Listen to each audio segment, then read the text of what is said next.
Welcome to OAA Now, your home for Oakland Activities Association news and information. Here's your host, Sammy Taormina. Welcome to OAA Now. Here I'm Sammy Taormina, blog around the OAA, the host of Lassie Brain Cells, the host of Queen Taormina's and Orion Television. I'd like to welcome those watching on the local voice on SoundCloud and those watching on Orion Television. Look at the year this week here. We're going to recap three big matchups. Of course, we had the volleyball state finals with Bloomfield Hills going up against Farmington Hills Mercy. Also, we're going to recap the two state semifinal games. Of course, Ian Locke is very, very happy today with the Dexter Dreadnoughts knocking out Groves. Groves tonight. Groves having their fifth straight loss, their fifth loss in 9 years in this round. And also recapping Adams' loss to Detroit Cass Tech. So a lot to look at this week. But first, let's talk about one of our main stories here. This is out of Berkeley here. Casey Humes, the coach at Berkeley, he announced that according to Inside the OAA, of course, that he was stepping down. And, and you really think about it, that's a big shock. I mean, because, Humes was an alum at Berkeley. He was one of the one of the top coaches I talked to on the podcast. He went 6-12 in his 2 seasons at Berkeley. 4-5 this past year, didn't make the playoffs. So now this is going to be Berkeley's third coach in 6 years. And this is going to be really interesting to see what direction they go with the football program. Because now, you don't know what to expect. You just don't know what to expect, what the questions are going to look like. So, you look at Berkeley, they do got some pieces coming back. There are a lot of questions, though. So I will be curious to see what direction they go with. They have got to get somebody in there long term. Because you look at having a coach it's similar to what's going on at Avondale with, what happened there, but that was totally a different situation, though, at Avondale. So, but Berkeley, I'm going to be curious to see who takes the job at Berkeley, because you look at the program strength component, that's been stabilized. You look at everything Coach Humes has done. He's done a really good job building that program. And they have some big wins. They knocked off Avondale, of course, knocking off Royal Oak, knocked off Jackson Northwest. So it's a very attractable job. So it'll be very interesting to see who takes over at Berkeley. It'll be very interesting to see what happens over there at Berkeley. It's going to be interesting because, Humes is a Berkeley alum, played football there. But, and I totally get needing a break from coaching because, it takes its toll on you. Football coaching, it takes it takes its toll on you mentally. And I totally understand, needing a break and, obviously things come up. So it'll be very interesting to see who takes over there at Berkeley, what's the system going to be for them, and whoever takes the job there, are they going to be there long term? Because that's the big question that has to be answered going forward. So it's going to be interesting to see how this unfolds. So that's one of the big stories around the league. Of course, Casey Humes stepping down at Berkeley. They're going to be looking for a new football coach there. And then, we look at, of course, the we're going to recap. We're going to go with volleyball first here. And volleyball, we had an OA team make the state finals in Bloomfield Hills. They had to get by Rockford. And, they had the state quarterfinals. It was Bloomfield Hills took on Oxford. That ended up being a 3-game sweep for Bloomfield Hills, knocking off Oxford. So you really look at, I want to talk Oxford first before I talk Bloomfield Hills. And you really look at, Oxford's path was really incredible. I mean, it was absolutely insane considering, Oxford was in the white this year. They were, they won the division. And you look at in the district round, they were staring at 2 heavyweights in Clarkston and Lake Orion. And yeah, Lake Orion this year was really down. I mean, only had 2 seniors on the roster. Clarkston had Marley Smith on that team.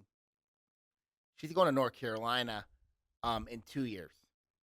So for Oxford to do that is, yes, they're at home. Don't get me wrong, they were at home. But for them to pull off 2 5-game thrillers says a lot. I think in that Lake Orion game, I think that was more Lake Orion. Lake Orion's mistakes in that game cost them a lot of unforced errors. Clarkson game, I think, was the one I was mostly surprised about because everybody, you look at every media pundit that thought that, Clarkson would be the one that, come out of that, maybe have a deep run, get to about the quarterfinals.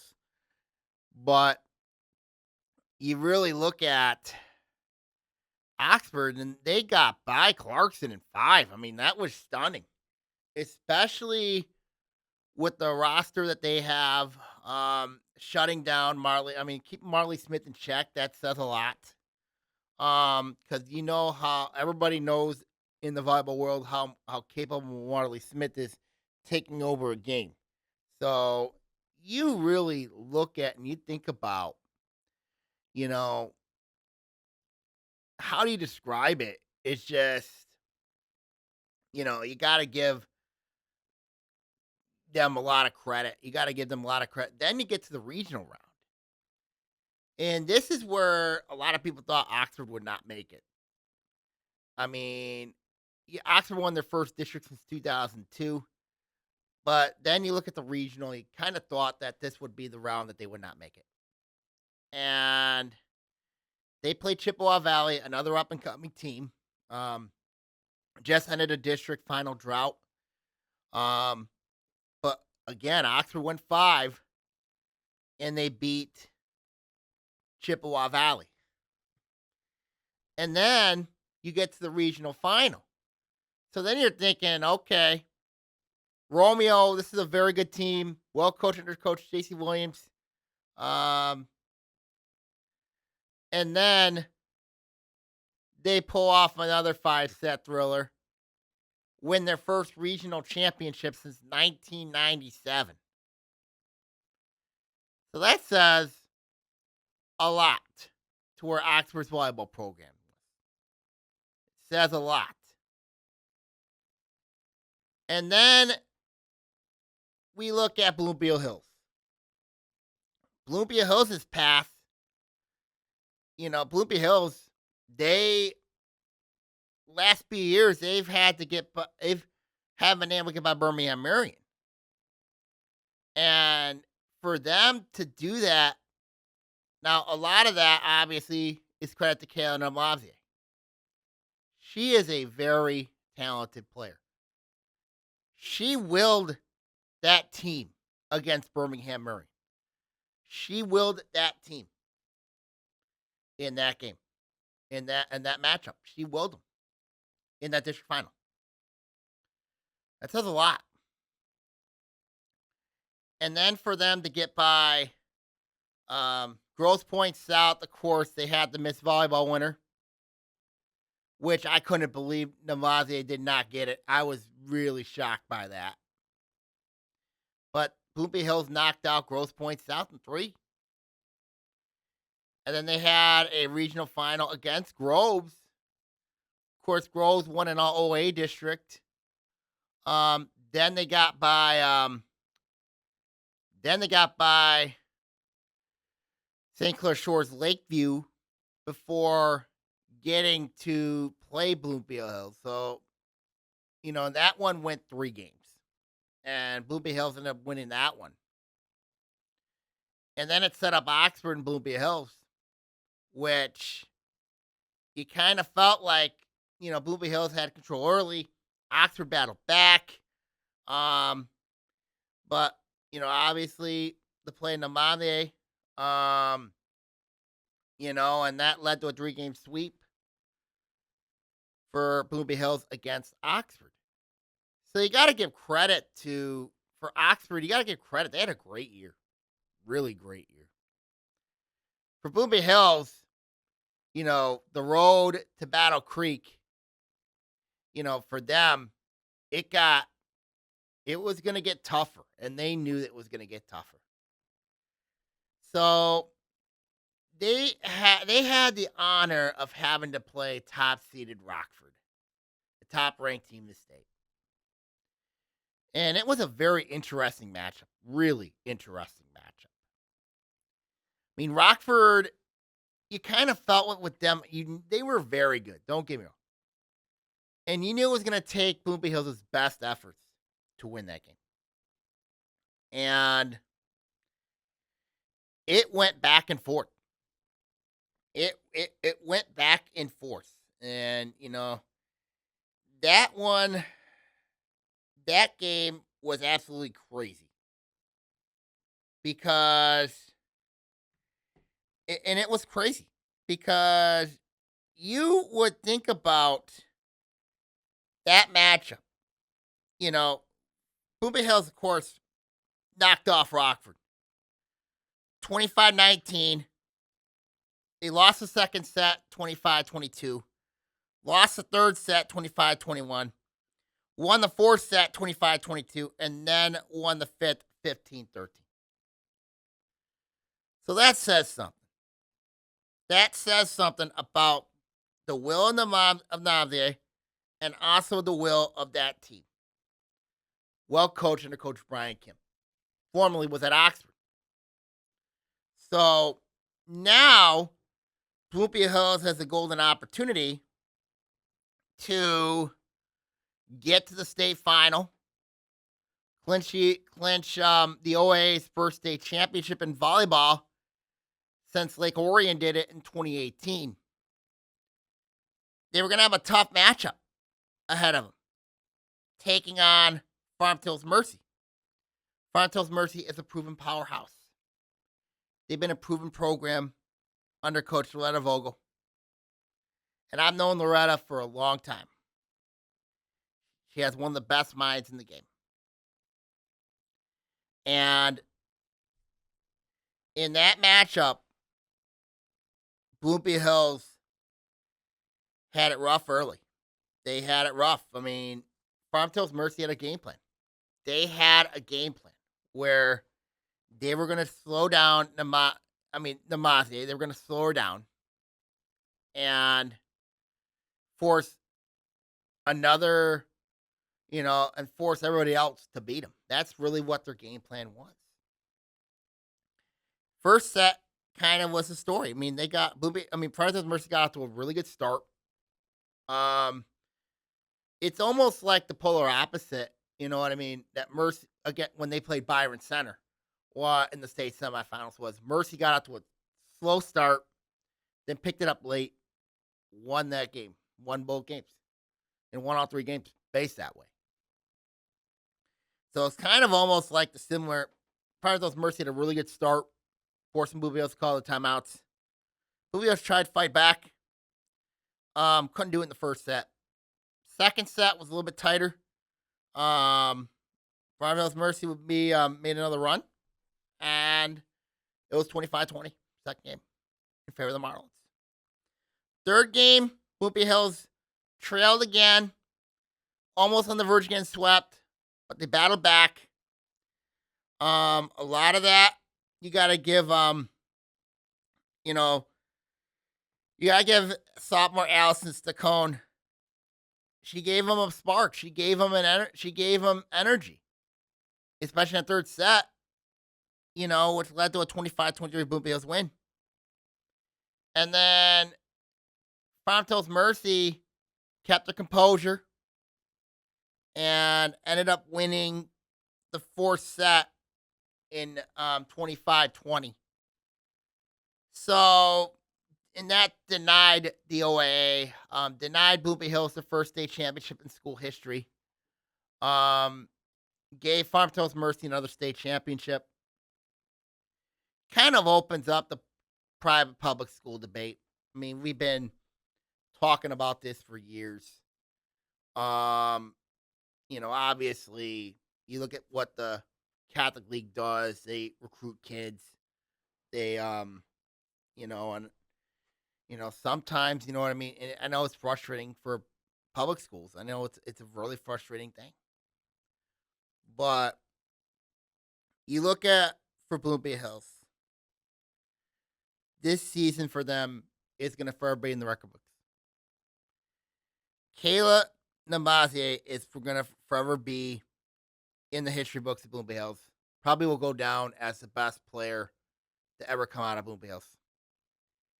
And that even says a lot, considering the history of Bloomfield Hills when they had two high schools with Bloomfield Hills Gloucester and Bloomfield Hills Andover.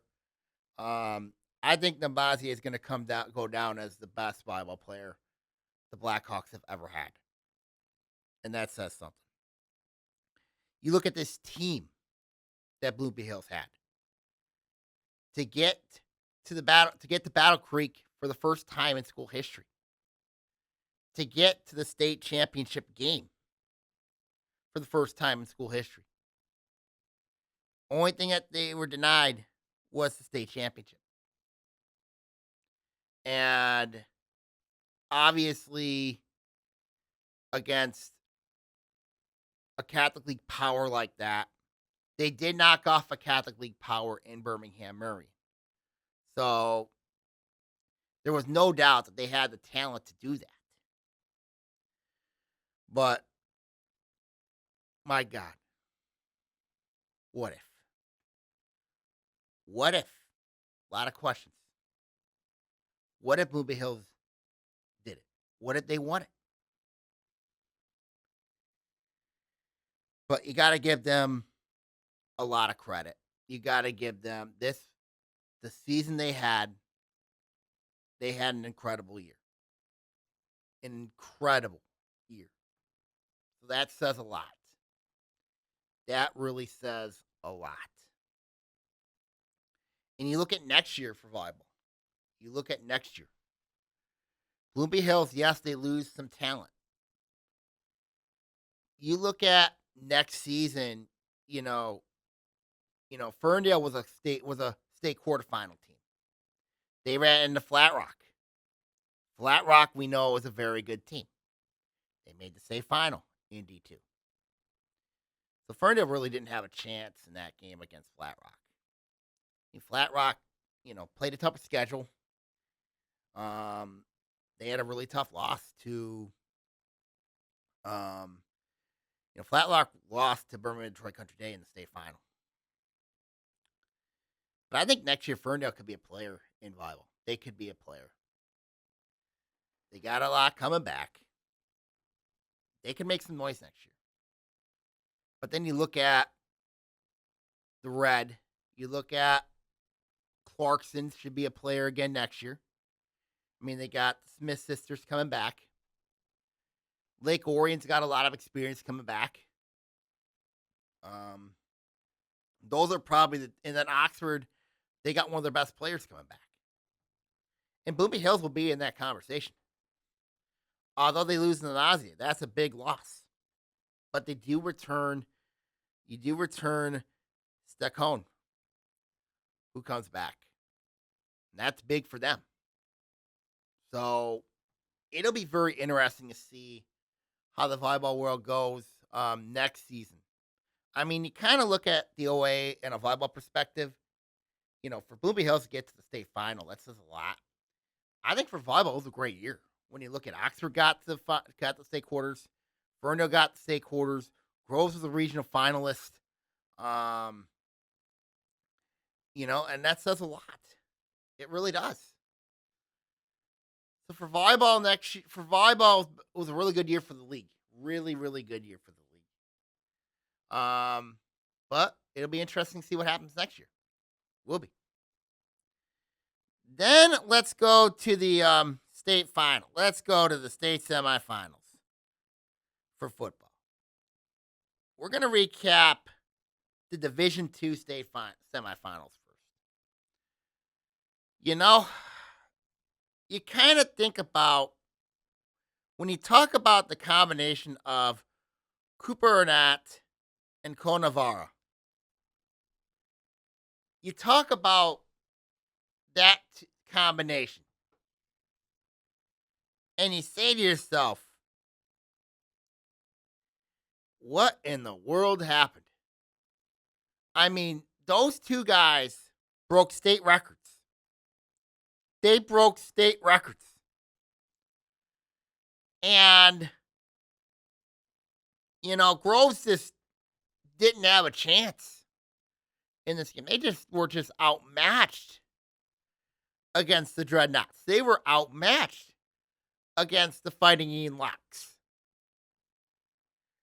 You look at that game. 4 touchdowns combined.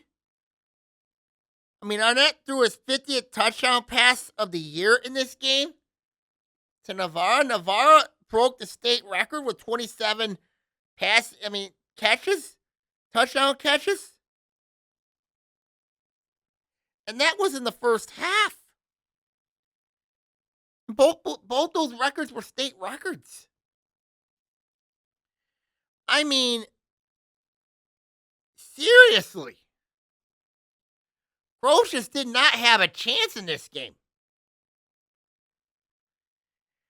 I mean, I'm more impressed with Dexter's defense than I was, their offense. Their offense was insane. Considering that Dexter's defense allowed 42 last week, 2 weeks ago against Gibraltar Carlson. And for them to only allow 6 points says a lot. They shut down Jeremiah Whiteley, which he was on a tear in the postseason until he met the Dreadnoughts defense. He was on a tear. But you look at this game and you say to yourself, what's going on here? This was one of the most interesting games in the area. Because whoever won this game would have been in the state final for the first time in school history. I mean, you look at Groves coming off just a heartbreaking loss 2 years ago to Orchard Lake St. Mary's in the state semifinals. And this matchup, honestly, Groves was just outmatched by Dexter. They lost the battle in the trenches. They lost offensively, obviously, with Arnett and Navarro going off for 4 combined touchdowns. And then we find out Dexter has a running game. We find out Dexter's got a running game with Brady Arbach. He had 2 touchdowns, including a 10-yard rusher and another one for 3 yards out. Because you have to respect the team. You have to respect Dexter's passing game. That's why, Arbach had those holes, because you have to respect what Arnett does and what Navarro does. You have to respect it. I mean, there was no doubt in this game Groves was outmatched. Only positive of the game was Lavelle Shannon, quarterback, found running back / linebacker Carter Halecki off play action for 54 yards out. Still missed a 2-point conversion. And then Dexter just went down and scored. So you kind of think about recapping that game and you think to yourself, Dexter was coming off a postseason where they're just averaging over 40 a game. I mean, what they did against Lamoni Franklin, they did against South Lyon, and then what they did against Gibraltar Carlson. Hanging this game. I mean, what they did against Groves was they just didn't beat Groves. They just took them to the woodshed. That's what they did. It wasn't even close. Really wasn't even close. So now you look at Dexter. Dexter moves on to the state finals where they're going up against Orchard Lake St. Mary's. I'll be playing on Friday. Then you have Michigan State playing Maryland on Saturday at 7 o'clock. And then on Sunday, we have the D1. I mean, we have the odd numbers finals. The even numbers are on Friday. And that's part of a busy week at Ford Field. You look at, of course, the Lions. They play on Thanksgiving against the Green Bay Packers. So Ford Field's going to be pretty busy. Downtown Detroit's going to be pretty busy this Thanksgiving weekend. For Groves, it was a good year for them. It was a nice year for them. They got by Warren Mott first in the first round. And then they got by Warren Mott. They got by Warren Cousino. And then they went to Port Huron and knocked off. Actually, no, they went to St. Clair Shores and knocked off St. Clair Shores Lakeview. So for Coach Brandon Flaherty, it was a great year for them. Great year for them. They just ran to a much better team. That's bottom line. They ran into a much better team. And they ran into a special quarterback wide receiver duo. They just ran into. When you look at the performance from Cooper Arnett and Cole Navarra, I mean, there's really no words. But you also got to give credit to Dexter's offensive line. And I know this is going to make Ian Locke very happy. Because Dexter's offensive line was big, was huge. They run blocked well. They pass blocked well. I mean, they kept Groves' defensive line in check. They basically did. They kept them in check. And that ended up being the story.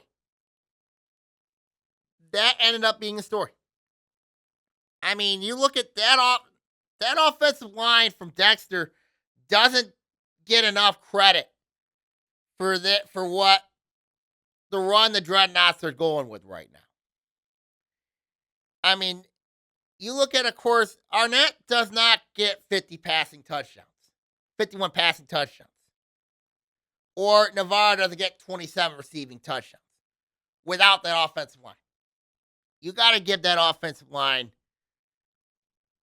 their fair share credit. They got to. So you think about the run that Dexter's on, and now they got to play Orchard Lake St. Mary's. Tough matchup. Of course, Orchard Lake St. Mary's defending D2 state champions. Well, they haven't been tested. Could Dexter give him a test? It'd be interesting. For Groves this year, they had an incredible year with a very young team. Jeremiah Wentley is going to be a household name next season. Yes, Groves loses a lot. They lose Shannon. They lose. You're going to lose above Shannon. It's a tough loss. You lose Carter Halecki. It's going to be a big loss. They lose a lot. but they still gain a lot coming back. So it's going to be very interesting to see what the Falcons do next year. I mean, Groves will be a team that they'll be back. They'll be back. I mean, they went 9-4 this year. This Groves team, they're going to be fine. With Coach Flair coaching that program, they're going to be fine. We'll see what happens. See what happens.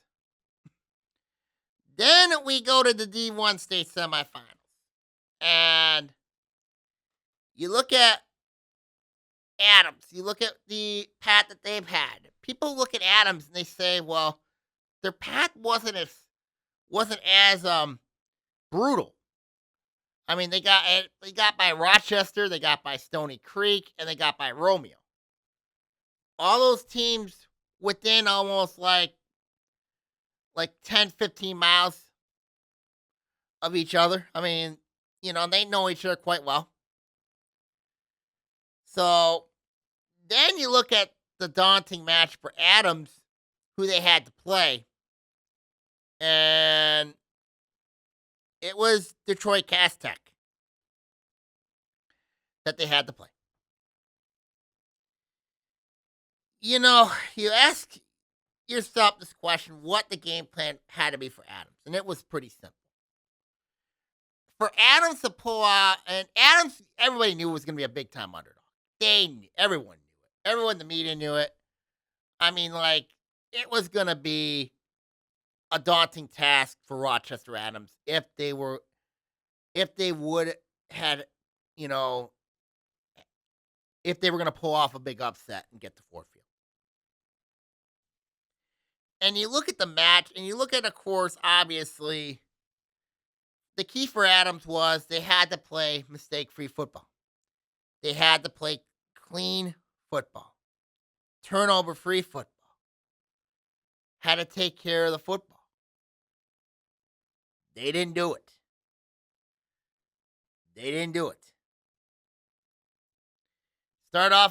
Adams had the ball, fumbled the ball at the Detroit Cass Tech 43-yard line. But Adams stopped Detroit Cass Tech on a 4th down. They got a 4th down stop. Then it got real rough. Adams' special teams. And Detroit Cass Tech went down to the Adams 16-yard line. Ended up being an 11-yard touchdown run by sophomore running back Julian Taylor. You kind of had warning signs in this game that Adams' line was going to be a concern in this game, especially the defensive line. In Detroit Cass Tech, they found something in that. So Adams answered back with Rylan Waters connecting with Matt Taormina on a 4th and goal from the 11-yard line, 11-yard touchdown pass. And they got the 2-point conversion. Adams took an 8-7 lead. And then Corey Sadler, we've been talking about all year long for Detroit Cass Tech. I know he's been getting a lot of hype. He used to be a former quarterback, changed to a wide receiver when Donald Tavern took over, converted to a wide receiver. Going to North Carolina next year to play for Bill Belichick. He had a kickoff return to the Adams 18-yard line. And Taylor had his second touchdown, gave Detroit Cass Tech a 14-8 lead. And then Tavern hit Sadler from 26 yards, giving Detroit Cass Tech a 21-8 lead at the half. So you kind of felt like, okay, Adams had to run. They had to run. But the Highlanders got an onside kick. They recovered an onside kick. But Detroit Cass Tech's defense forced Adams to turn the ball over and downs. And then they went down the field. Taylor had his 3rd rushing touchdown, 13 yards out, 28-8. Then Adams had a chance again. I mean, Waters ran for a 9-yard touchdown run plus 2-point conversion. So, it was actually, it went for the extra point, actually. So it's 28-15 in favor of Detroit Cast Tech. Then you kind of felt like Adams had a chance. You know what I mean? They recovered a fumble. This is where I think the game changed. Because you look at the way that game was, if Rylan Waters did not throw an interception to Corey Sadler, if Adams offensively followed the game plan, moved the ball down, we're maybe talking 28-22, pressures on Detroit Cast Tech. That one play changed the complexion of the game. That one play. The Sadler interception. Because it led to Taylor's fourth score, 11 yards out, 35-15. Then they added another touchdown to go 42-15. And then Waters, the Tolkner, 6-7 yards out, made it 42-22. Then Taylor added his fifth of the game for 32 yards out, made it 48-22 Detroit Cast Tech. And that was the game. That was the game. So you kind of think about that one play. That one play. What if Rylan Waters didn't throw that interception to Sadler? What if he didn't throw that pick? Does Adams go down and score? If Adams goes down and scores, we're talking 28-22 with the whole quarter to go. Pressure beyond Detroit Cast Tech. The pressure would be on him. But instead, they get the pick, led to the touchdown, and that is a big play. Because that led from, would have been a 6-point game to a 20-point game. To a 13-point swing, 14-point swing.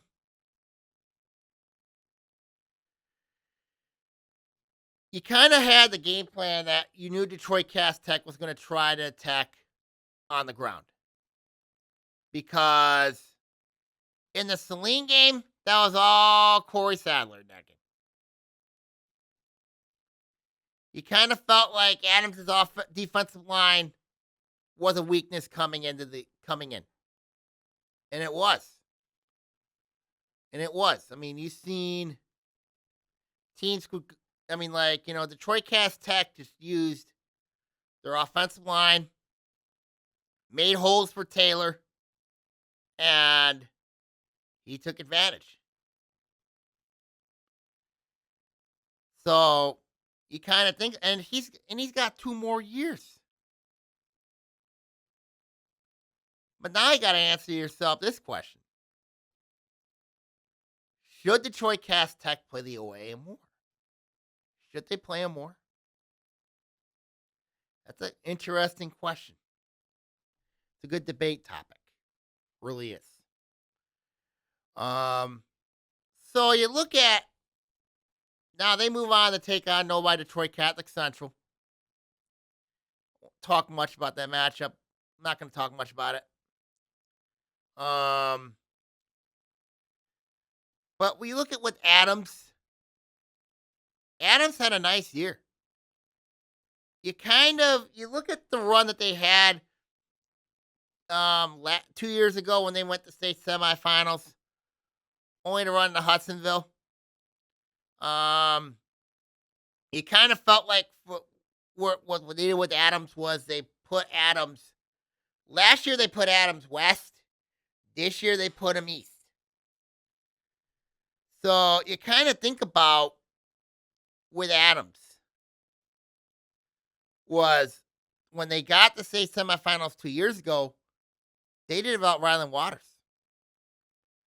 They had 2 really tough losses to Lake Orion and Oxford. You look at this Adams team this year, they had a really tough loss to Clarkston. They had a couple tough losses. But Adams had a really nice year. Rylan Waters was healthy. He had a great year. Their defense was stellar. I mean, like Drew Tepner, he had a nice year for them. You look at their rushing attack. They had a nice year. Really good year. For Adams, you really think about with them, to me, I felt with Adams, they had a chance to knock off Detroit Cast Tech. They had a chance to do it. They had a great chance to do it. I mean, you think about that one play. That one play. And I know Rylan would want to have that play back. But that was the difference between a 6-point game and a 20-point game. Was that one interception by Corey Sadler. I mean, if Rylan doesn't throw that pass, if he doesn't throw it, then we're talking 28-22 Detroit Cast Tech, or maybe 28-20. Then the pressure would be on Detroit Cast Tech. The pressure would have been on him. Then everyone would say, like, wait a minute here. I mean, Adams, you know what I mean? But they fought. They fought in that game.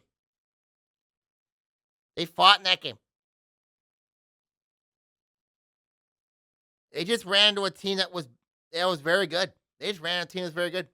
Do I think Detroit Cast Tech's better than Adams? I mean, you look at talent-wise, I would say yes. But from a schematic standpoint, I would say no.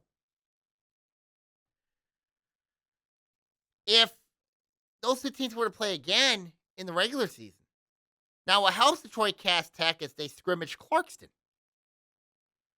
And, it gets them ready to play an OAA type team. So that's what helps Detroit Cast Tech when they have to go against an OAA team. But when they have to scrimmage, because they scrimmage Clarkston. They go out to Clarkston and scrimmage them. But you look at the year Adams had. Incredible year. You look at Adams next year. They got a running back in I don't know his first name yet, but Castle's his last name. They got other running backs also coming back too. Brady Lindstrom takes over. And Lindstrom's a good quarterback. He's good. He's a solid quarterback. He's got some varsity experience. I love the game against West Bloomfield where he had to play. So Lindstrom does have some varsity experience. And that's going to help Coach Tony Petrito. It's going to help him heading into next year. So you look at Adams next year, they're still going to be in that conversation because of the offense they run. The veer offense. The triple option. They're going to be in that conversation. So when you look at football next year, and you kind of think about how things are going to look next year within the OAA. And you especially look at the red. And you look at that division, West Bloomfield's going to lose a lot of talent. They lose 22 seniors. Clarkston loses 40 seniors. So both those two teams are going to have to replace a lot. Now, in the case of Clarkston, what helps them is their sub-varsity teams went undefeated. Their freshman and JV teams both went unbeaten. So that's going to help them heading into next year. West Bloomfield is the one I'm going to be curious because they lose a lot of talent. They lose a lot. And I know they had a really disappointing first-round loss to Brighton in the Swamp. So that's something to really watch for heading into next year. Then you look at Oxford. Oxford, of course, coming off a rough first-round loss to Grand Blanc. They lose Jack Hendricks, but they got the majority of their team coming back. Led by Chris Pullman. They got the majority of the team coming back. When you lose a quarterback, that's going to be hard to replace. So I'll be curious to see what happens there for Coach Trevor Potts. Then there's Lake Orion. You look at this Lake Orion team. I mean, finishing year 1-8. Injuries obviously was the story. This team should be back in the conversation next year. But they got a lot to clean up. They've got a lot to clean up. I mean, you do return your quarterback in Anderson Adams. You have a very good quarterback waiting in the rings in Tristan Locke. Your rushing attack should be solid with James Bamber coming back. You got AJ Kanachi at wide receiver. You got Peyton Lyles coming back. I mean, you got playmakers.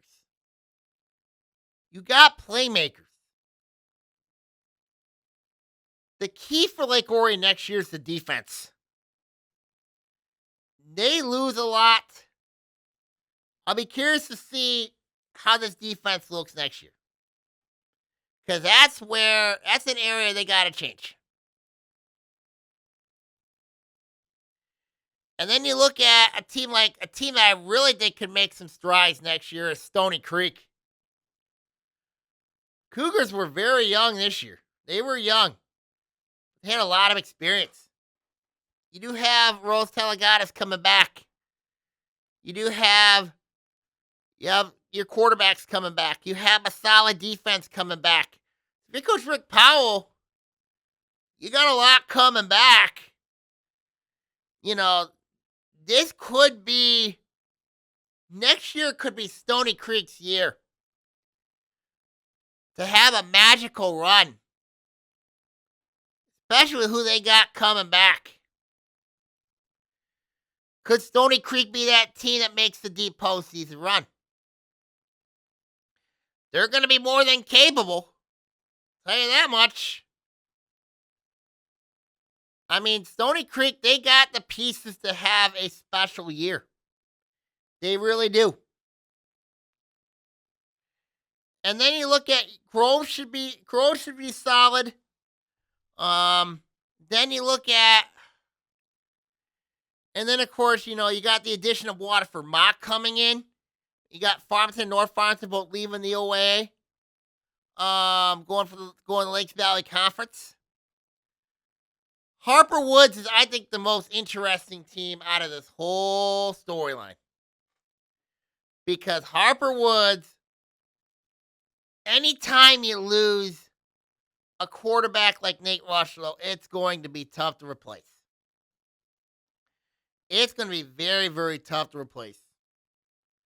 So now the golden question for Coach Rob Oden is going to be, who's your quarterback? If you put Dakota Garan at quarterback, that could be a problem. And I'm not being mean here. Because Dakota's a heck of an athlete. But if you put him at quarterback, who would he be throwing the ball to? Because you look at everybody, every college scout, every college is looking at Dakota as a wide receiver or a defensive back. So I'm curious to see if you're Coach Odin, what are you going to do with Dakota? Because you could put them in multiple Wildcat packages like they did against Dearborn Devon Child. So there's a lot of question marks with Harper Woods. Defensively, they should be, defensively, I think they're going to be fine defensively. Offensively, the big question for Coach Owen is going to be the quarterback spot. That's the big question. So when you look at the football side of things next year, you got to keep an eye on, there's a lot of teams to keep an eye on. When you look at football in the OAA next year, you look at, of course, how is Waterford Kettering and Waterford Mott going to adjust into this league? Waterford Kettering, you don't know what's going to happen with them. Are they going to be looking for a new coach? In a program that really has had a ton of changeover in the last 4 or 5 years. Then how would Waterford Mott adjust? I think for Mott, coming in the OAA is going to be better for them. Because the Lakes Valley, yes, they're a good conference. But you feel like you're more battle-tested if you're in the OAA. You kind of think about it with Waterford Mott, having to go up to Midland Dow in the first round, going up to Midland, playing at Midland Community Stadium. I mean, you wonder yourself, if Mott was in the OA this year, would that game with the Chargers have a different outcome?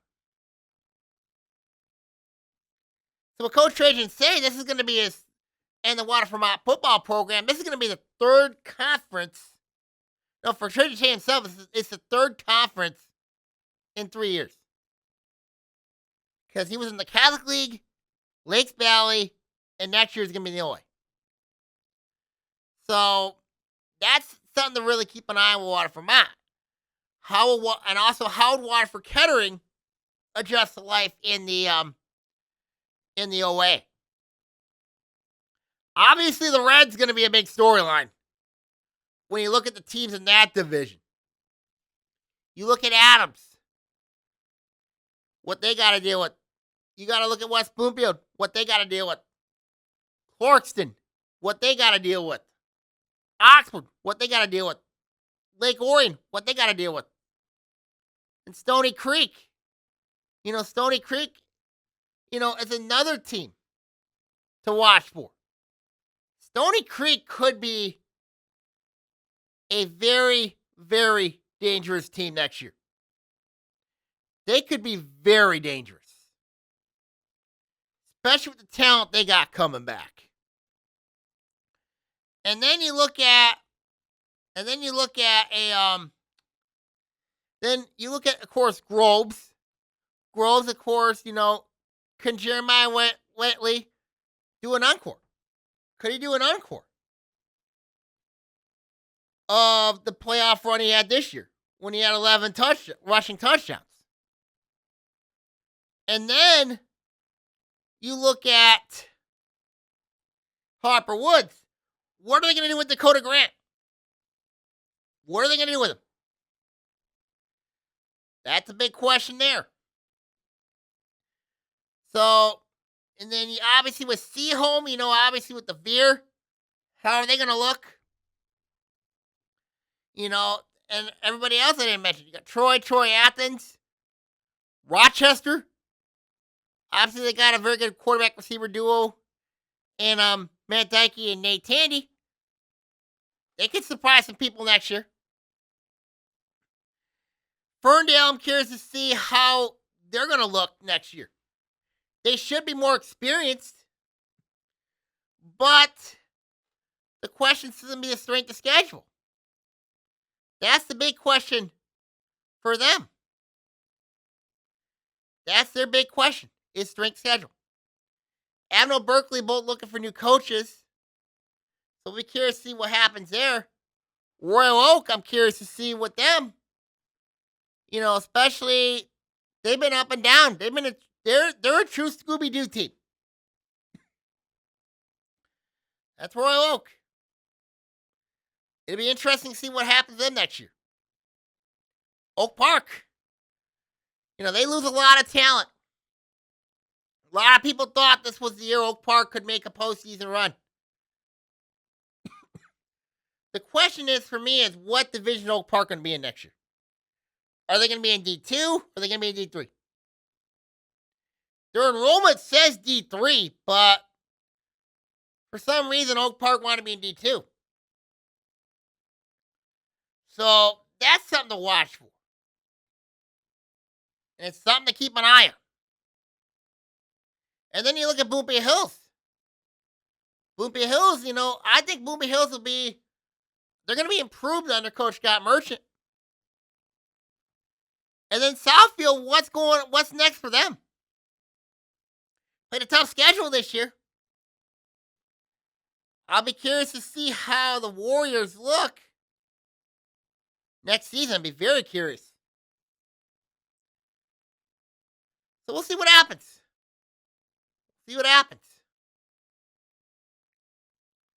Of course, it concludes the fall season around the OAA. We're going to start talking winter stuff starting on next week's podcast. I did post the basketball previews are on my blog at SaginawBay50 at blogspot.com.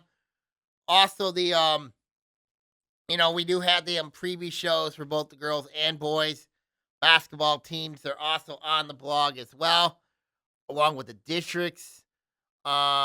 They just released girls soccer districts. I will, of course, Anthony Taormina, the host of History Now. We'll cover that. So it's going to be interesting. So officially Waterford Kettering and Waterford Mott are now in the OAA. And, starting, of course, in the winter. So now Waterford Kettering, Waterford Mott, both no longer in the Lakes Valley Conference. They're now in the OAA. So it's going to be interesting to see how both Kettering and Mott adjust to being in the OAA. And we'll see what happens. We're going to see what happens. Before I go, I'd like to send my thoughts and prayers to the Goodrich community. Their announcer passed away after the so I like to send my thoughts and prayers to the Goodrich community, and especially the Goodrich athletic department. So my thoughts and prayers with him and the family there in the Goodrich community.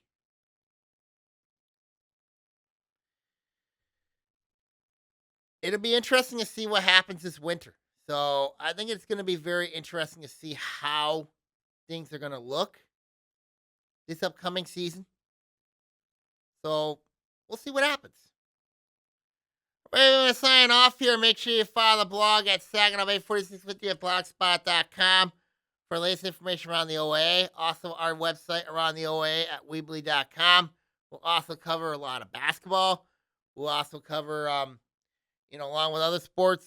Want to wish everybody a happy Thanksgiving. Of course, it's Turkey Day. Of course, obviously on Thursday. Of course, a lot of people know on Thanksgiving watch the Lions, obviously. So it'll be, as we head into the start of basketball season this upcoming, which actually starts next week. So it's going to be really interesting to see how things go. So, all right, man, sign off here. Take care. God bless. And I will see you all next week, everybody. Take care. God bless and God bless all.